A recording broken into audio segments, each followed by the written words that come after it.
বন্ধুরা, আজকে দেখাবো মাছের পেঁয়াজি কালিয়া। এটা বসিয়ে দিলাম, গ্যাস জ্বালিয়ে দিলাম।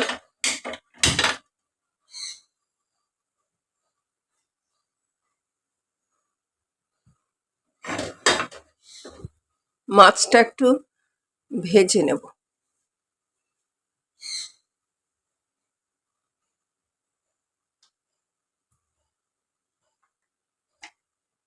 তেল দিয়ে দিলাম।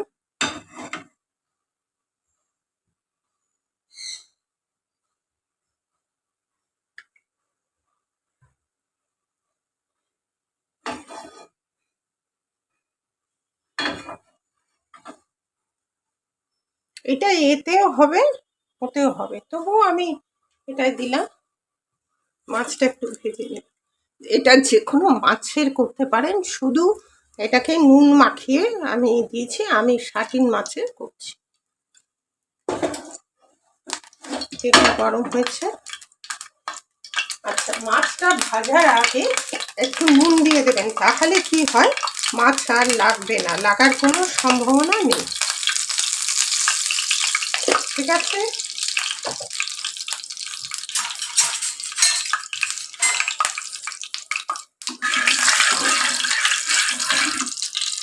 তেলটা গরম হয়ে গেছে। এবার আমি এই মাছগুলো তুলে দিলাম। মাছগুলো আরও ছোটো ছোটো করবেন, বড় মাছ করতে হবে এমন কোনো কথা নেই।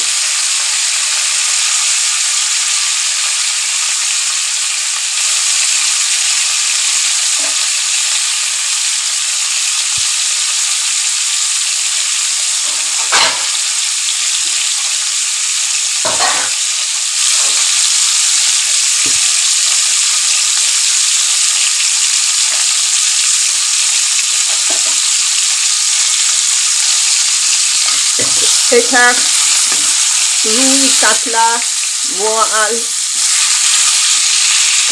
মৃগেল, তারপরে আর যে কোনো একটু বড় মাছ হলেই এটা হবে।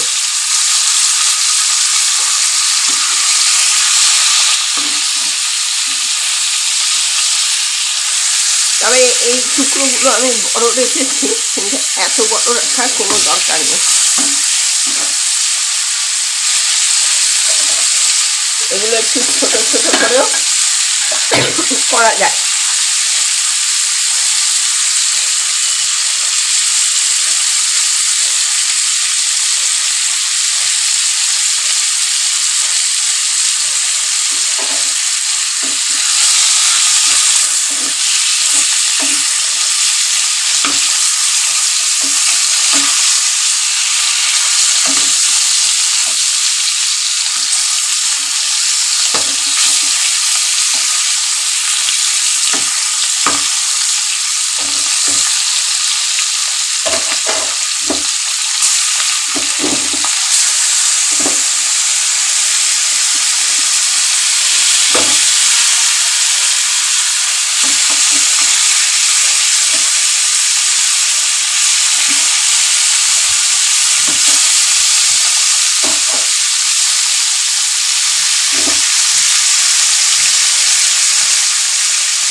কড়া ভীষণ শক্ত করে ভাজার কোনো দরকার নেই। দেখুন, এগুলো প্রায় হয়ে যাচ্ছে।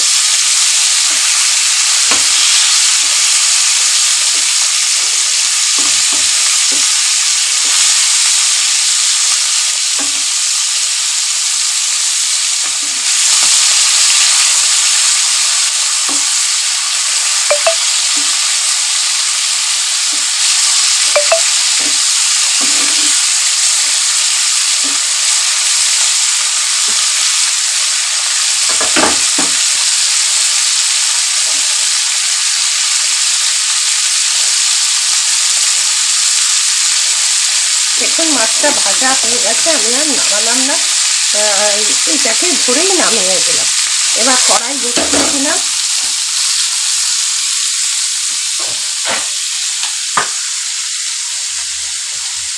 কড়াতে তেল দিয়ে দিলাম,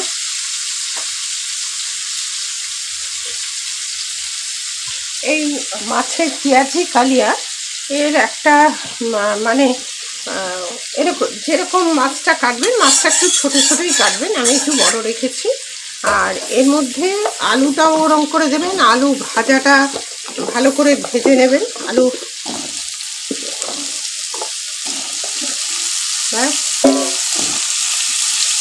আলু দিয়ে দিলাম, এর একটা অদ্ভুত বিশেষত্ব আছে।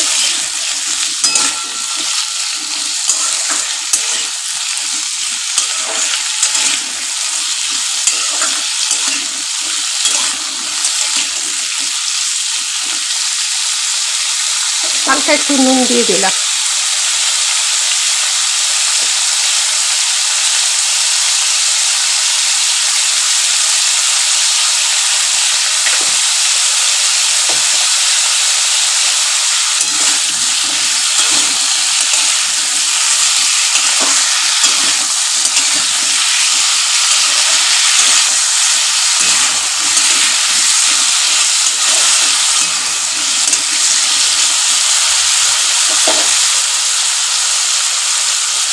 আলুটা ভাজতে আলুটা একটু ভাজা হলে আমি এটাকে তেজপাতা দিয়ে আবার ভাজতে থাকবো। ভালো করে ওই যে তেজপাতাটা দিয়ে দিলাম, এই তেজপাতা দিয়ে ভাজতে থাকবো যাতে একটা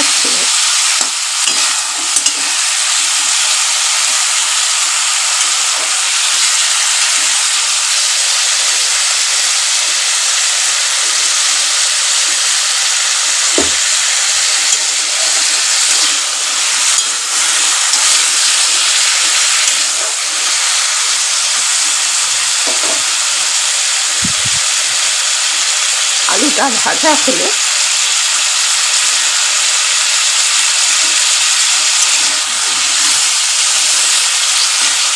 তেজপাতার একটা সুন্দর গন্ধ বেরোচ্ছে। পরে অসুবিধা হলে তেজপাতাগুলো তুলে দেবেন। আর এর মধ্যে আমি হলুদ আর লঙ্কা, এই যে হলুদ আর লঙ্কা এর মধ্যে একটু জল দিয়ে গুলে রাখছি।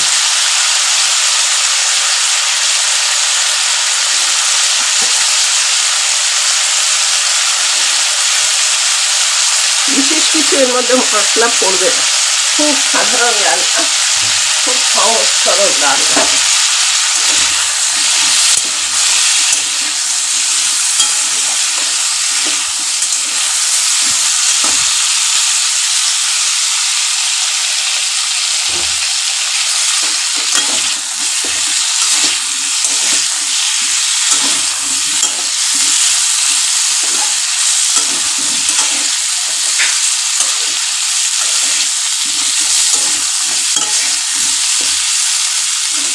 দেখুন এটা প্রায় অনেকটাই হয়ে এসছে।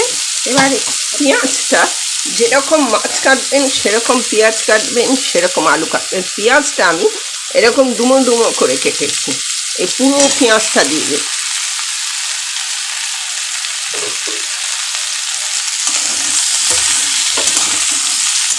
এটা অত্যন্ত সুস্বাদু, বহু পুরনো দিনের রান্না।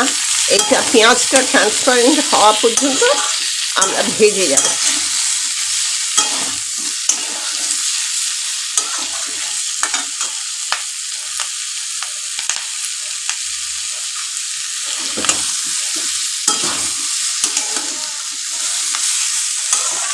যদি দেখেন লেগে যাচ্ছে তাহলে হালকা একটু জল দিতে পারে। যারা স্বাস্থ্য সচেতন, ধরুন তেল বেশি খাবেন না, তারা একটু জল দিয়ে নিলে ভাজবে। আজকাল বেশি তেল খাওয়া যায় না, এটা ট্রান্সপারেন্ট পর্যন্ত আমি অপেক্ষা করব।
খুব সুন্দর একটা গন্ধ বেরিয়েছে।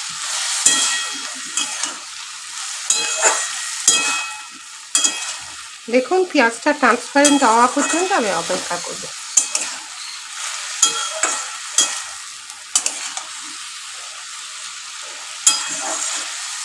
দেখুন পেঁয়াজ স্বচ্ছ হয়ে এসছে, ট্রান্সপারেন্ট হয়ে এসছে।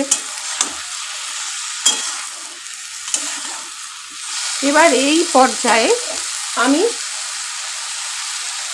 আদা বাটা দিয়ে দেবো। বাটিটা ধুয়ে একটু জল দিয়ে দেবো।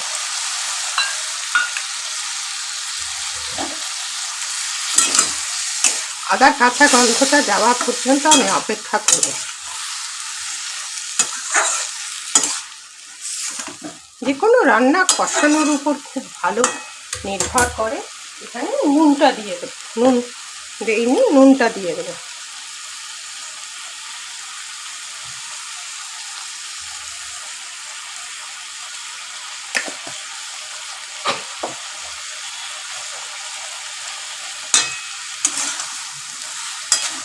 আমি এটা শাটিন মাছ দিয়ে করছি। যারা শাটিন মাছ খান না, মৃগেল, বোয়াল, রুই, কাতলা, আর মাছ যা দিয়ে খুশি এটা করতে পারে। যা দিয়ে করবেন এটা ভালো লাগবে। আদার কাঁচা গন্ধটা বেরিয়ে গেছে। এবার এই যে বাটিতে হলুদ আর নুনটা, হলুদ আর লঙ্কাটা দিয়ে রেখেছিলাম, এবার এটা দিয়ে কষাবো।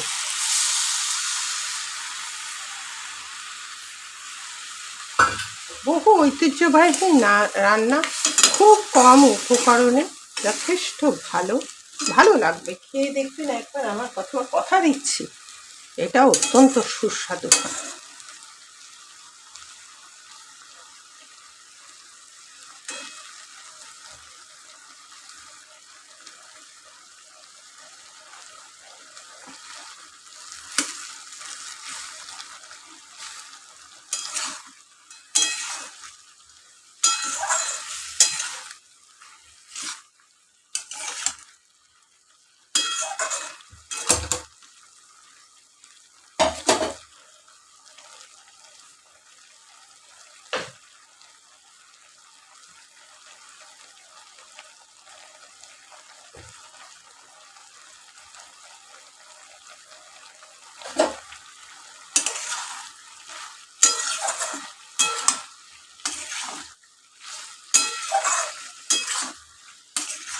দেখুন এটা ট্রান্সফার হয়ে এসছে।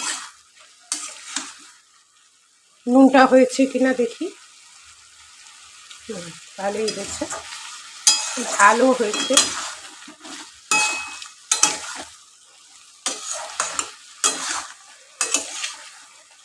তেজপাতাগুলো ডিস্টার্ব করছে, আমি বেশিরভাগই তেজপাতাগুলো তুলে দিই। হয়ে গেলে তেজপাতা তুলে দিই। দেখবেন রান্না করতে সুবিধা হবে। তেজপাতার গন্ধ তো বেরিয়েই গেছে।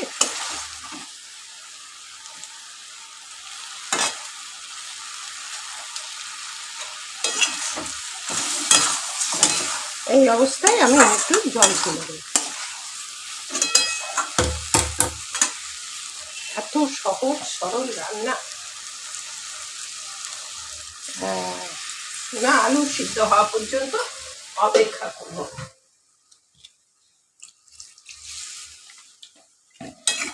এইটা কিন্তু ঝোল হবে না, এটা একটু মাখা মাখা হবে।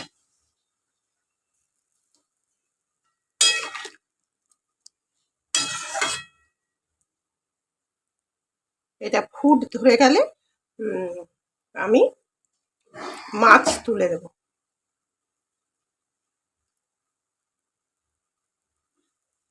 ওটা পর্যন্ত অপেক্ষা করছি।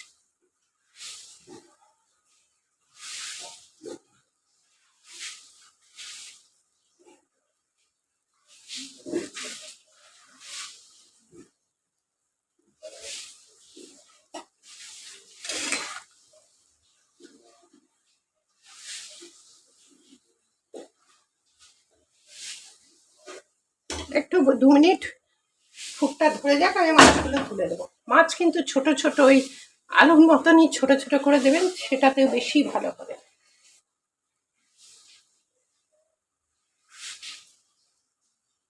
এই যে ফুটতে শুরু করেছে দেখুন, যখনই ভালো করে ফুটতে শুরু করবে মাছটা তুলে দেবো। এই পর্যায়ে মাছটা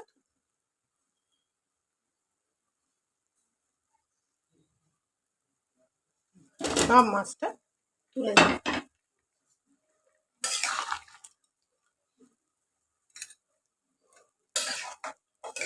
এবার এটাকে শুকনো হতে দেবো।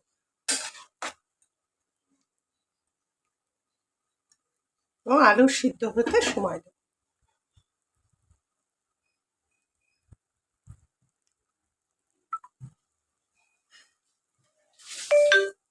শনিটা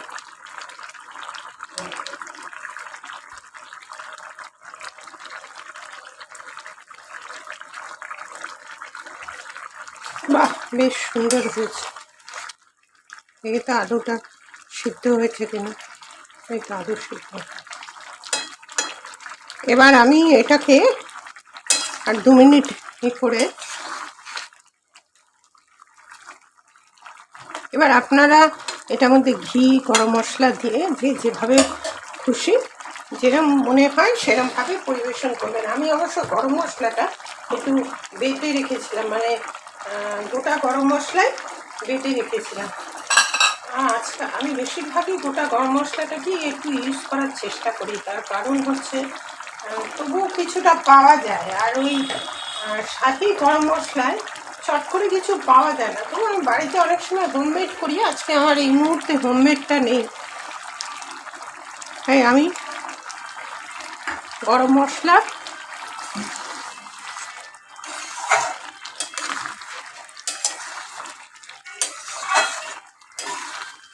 ঘি গরম মশলা দিয়ে এটাকে শেষ করব।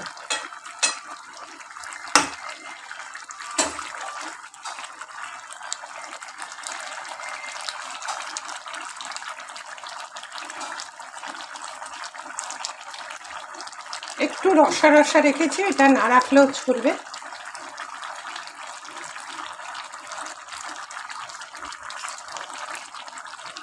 আর এর মধ্যে ঘি দিয়ে দেবো।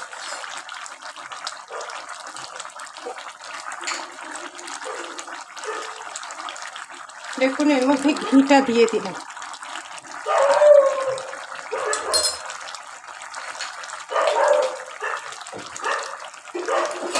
ঘি দিয়ে দিলাম, একটু নেড়ে দিলাম। বাস এবার গরম মশলা দিয়ে আমি আমার এটা শেষ করব রান্নাটা। এবার তাহলে আসি, এই যে গরম মশলাটা আমি দিয়ে দিলাম। এবার তাহলে আসি, পরবর্তীতে দেখা হবে পরের ভিডিও নিয়ে। টাটা।